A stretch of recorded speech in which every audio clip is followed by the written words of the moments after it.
Hello, my name is Richard Ajay, and my digital presentation is going to take a look at how intercultural communication competence can reduce race discrimination.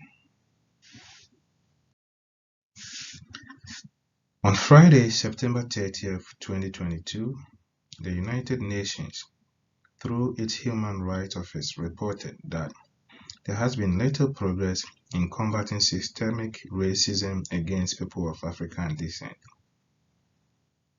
The United Nations admitted that more people have been made aware of systemic racism and that concrete steps have been taken in some countries, but the UN still called on states to demonstrate greater political will to accelerate action.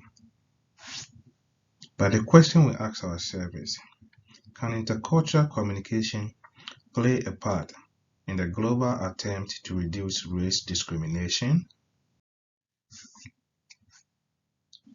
James Newlip has defined intercultural communication competence as a degree to which one effectively adapts their verbal and non-verbal messages to the appropriate cultural context.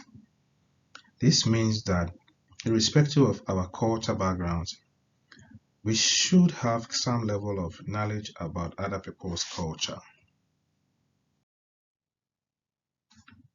Rosemary Hayes Thomas explained in her book, Managing Workplace Diversity and Inclusion, that racism is a comprehensive system of advantage based on race, including subordination and oppression of others based on their origins and physical characteristics.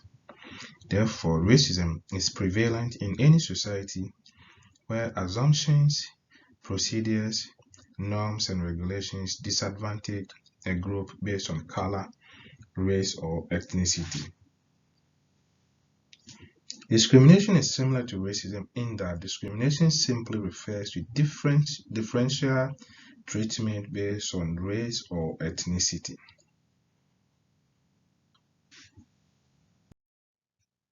Racial discrimination has been with us for a long time, and this has negatively impacted our communities in so many ways. Treating the topic Power and Black Progress in his book Black Labor, White Wealth, Dr. Claude Anderson surmised that the superior power of whites influenced all the institutions they built. He added that without the support and power of government, the white society could not have enslaved and segregated blacks for centuries. In that same book, Dr. Claude Anderson bemoaned the fact that several years after slavery, blacks' marginal conditions remain relatively unchanged.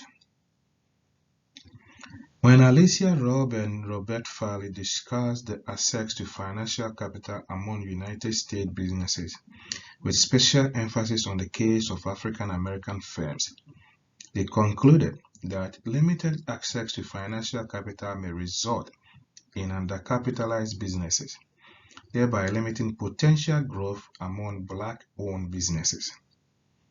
They further argued that the constraints not only hurt economic progress among blacks, but also create more general efficiency loss in the economy. But the question we ask ourselves is, can intercultural communication competence help governments solve race discriminations? From the above sources, it is palpably clear that subsequent governments have played a part in race discrimination, but committed government can help nip the situation in the bud. I strongly believe that committed government officials can resort to intercultural communication to help solve this situation, this societal canker called race discrimination. Why am I saying so? I'm saying this because there are so many benefits that one can get from being competent in intercultural communications.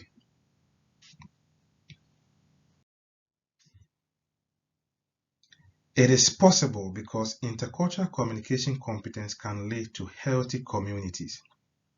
A healthy community is a community where people can work or live together to achieve a common goal. Intercultural communication competence can also bring increased commerce. This is when economic potentials are realized through trade, irrespective of cultural differences. Companies with employees who are competent in intercultural communication will be more suitable for business in diversified cultures like the United States. Intercultural communication, again, can also reduce conflict. If we are able to see and respect other people's point of view, desist from developing negative generalizations and stereotypes about people, we will be able to reduce conflicts. Leaders who are competent in intercultural communications will have positive impacts in the world because they will not encourage discrimination against minorities.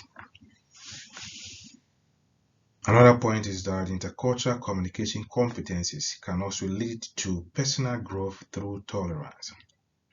As one stands to understand another person from a different culture, communicate with such people and learn about their way of life, such as their values, history, and habits, they tend to develop a tolerance for difference. If you are competent in intercultural communication, you will not see yourself as a better human being than your neighbor, but you will respect your neighbors and their beliefs and values, irrespective of their color, race, and sex. Thank you very much. Once again, my name is Richard Ejay.